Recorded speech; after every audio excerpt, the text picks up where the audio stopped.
আইবুড়ো ভাত খাওয়ার পর্ব সবে শুরুই করেছিলেন অভিনেত্রী। আচমকা এই বিপত্তি অভিনেত্রী শ্বেতা ভট্টাচার্যের পরিবারে। 2025 সালের জানুয়ারি মাসেই ছাদনাতলায় যাচ্ছেন রুবেল আর শ্বেতা। পুরো দমে বিয়ের তোড়জোড় শুরু হয়ে গিয়েছিল, কিন্তু আচমকাই অভিনেত্রীর পিসির মৃত্যু হয়েছে। স্বভাবতই মুষড়ে পড়েছেন অভিনেত্রী। কোন গোপনে মন ভেসেছে নায়িকার বিয়ের প্রস্তুতি যখন তুঙ্গে, তখন অভিনেত্রীর পরিবারে ঘটে গেল এরকমই মর্মান্তিক ঘটনা। প্রিয়জন হারালেন অভিনেত্রী।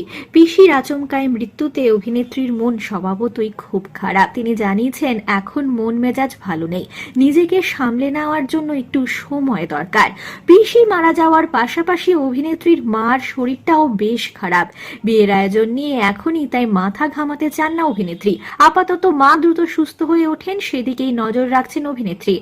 আমরাও ঈশ্বরের কাছে প্রার্থনা করব অভিনেত্রীর মা যেন দ্রুত সুস্থ হয়ে ওঠেন আর অভিনেত্রী শ্বেতাকে দ্রুত আমরা দেখতে পারি রুবেলের কনের বেশে।